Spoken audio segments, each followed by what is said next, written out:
Oi. Bom, primeiramente, boa noite a todos que vão ouvir esse relato verídico que aconteceu por volta de 1974, na cidade de Bom Jardim, depois de Nova Friburgo, interior do estado do Rio de Janeiro, num bairro chamado Volta do Maravilha, onde eu fui criado dos 9 anos até os 14 anos, nessa pequena cidade. E lá, a gente, como criança, eu sempre fui afoito, né? Desde criança, sempre fui curioso em tudo. Um dia, a gente vindo das férias, vindo eu, minha mãe, meu irmão, Renato, e minhas duas irmãs, Creuza e Rosemary. E chegando próximo da nossa casa, vimos um clarão muito forte mesmo, e muito grande, como se fosse uma bola, um globo muito grande, que mudava de cor, né? Ficava uma abóbora laranja, prateado, ouro, ficava mudando de cor. Um morro chamado Morro da Lagartixa, porque tinha muita lagartixa nesse morro. Então apelidamos aquele morro de Morro da Lagartixa. Então eu fiquei curioso com aquilo, eu falei, poxa, que negócio incrível é aquele, mãe. Aí falei com a minha mãe, né? A minha mãe sempre foi evangélica, fomos criados no evangelho.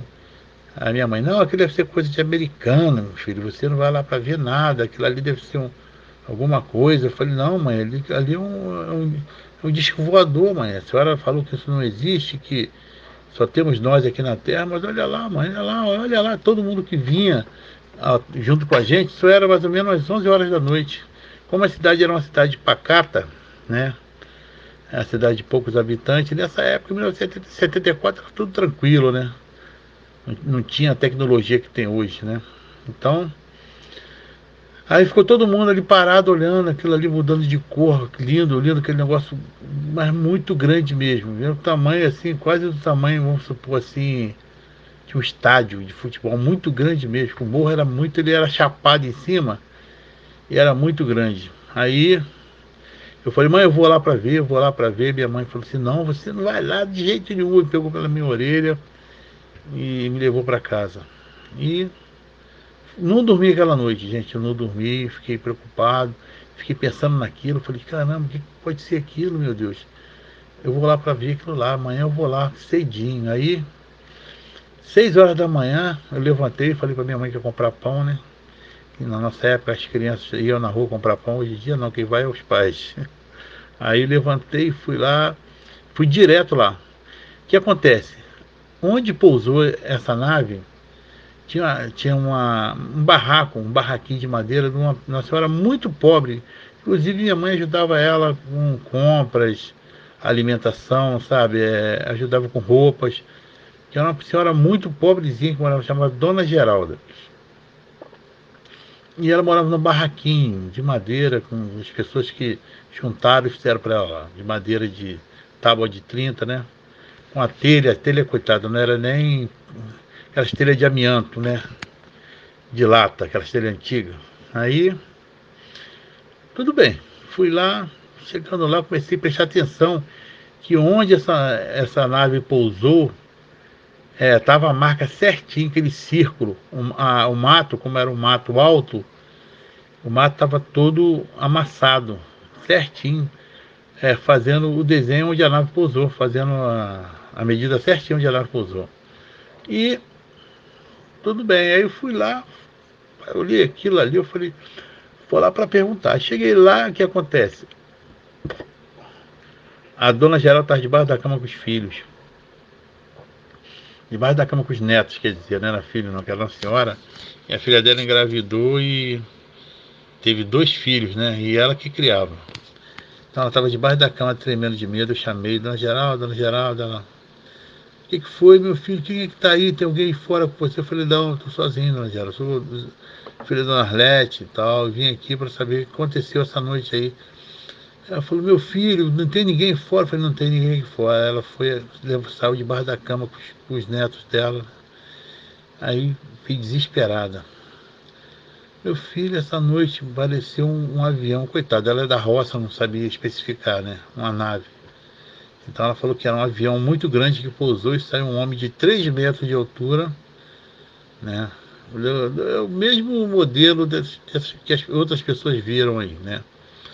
Um homem muito alto, muito magro, fino e comprido, que comandava os outros todos pequenininhos. Os outros eram tudo assim de mais ou menos 1,10 m, por aí, não passava disso não. E ele mandava eles recolherem plantas, pedras em volta da nave.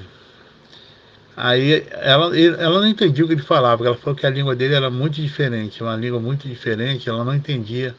Só escutava, só prestou atenção que ela via pela fresta das madeiras do barraco dela, ela ficou lá escondida vendo, né?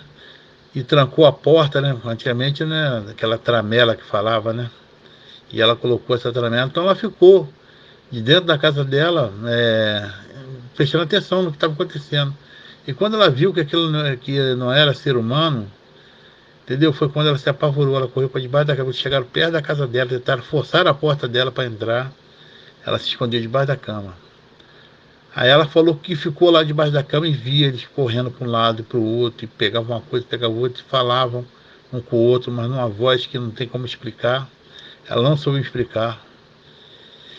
E daí quando eles foram embora, gente, né, aí que tal, a nave deu aquele vácuo de vento, levou a esteira dela toda, jogou a esteira dela longe, por causa do vácuo que deu, né? Que deu, subiu de uma vez só. E levou as telhas todinhas. Nós tivemos que catar telha quase 100 metros de distância da casa dela, de 20, outras de 10, assim, catando as telhas que a gente ajudava ela a montar o telhadinho dela, né? E eu falei, não, a senhora vai lá e conversa com a minha mãe sobre isso. Ela fala para minha mãe que a minha mãe não acredita nisso. Ela fala que a senhora viu. Ela falou, meu filho, eu vi. Era muito estranho, os homens muito estranhos, eu nunca vi um ser humano assim. Eu falei, então pronto. Aí, aí, aí outra coisa que me encucou, gente. Outra coisa que me deixou muito preocupado. Encucado, não preocupado não.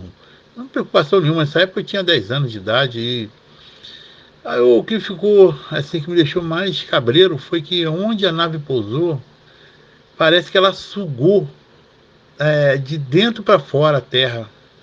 Por quê? Onde a nave pousou estava saindo fumaça. Fazendo fumaça, aquele onde ficou a marca, aquele amassado, ficou saindo aquela fumaça. E quando eu fui ver, o que acontece?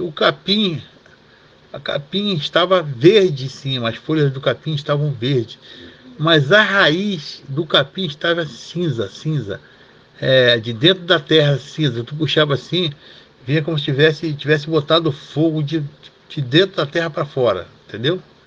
Mais ou menos isso aí. Aí aquilo ali que foi, me deixou encucado. Eu pegava, e tirava o capim assim, puxava, a raiz toda queimada e toda sugada e cinza, acesa ainda, como se fosse um cigarro. Aquilo ali que me deixou muito encucado, como tipo assim, eles abastecem, sugando alguma coisa do nosso planeta, da nossa Terra, entendeu? Eu acho que é para abastecer a nave deles, entendeu? Eu acredito que seja isso. E foi isso, essa foi a minha história. Nunca mais esqueci, nunca mais vou esquecer, porque isso marcou minha vida até hoje, até hoje. Entendeu? Eu não sei se hoje eu teria coragem de me aproximar, igual naquela época eu era muito afoito, eu tinha curiosidade de tudo eu queria ver de perto. E, e minha mãe não deixou, mas isso eu nunca vou esquecer. Então essa é a minha história. Isso aconteceu no ano de 1974. Na cidade de Bom Jardim, depois de Nova Friburgo, estado do Rio de Janeiro. Tá ok, gente? Uma boa noite aí. Que isso aí sirva de material para ajudar os ufólogos aí. Tá ok? Boa noite.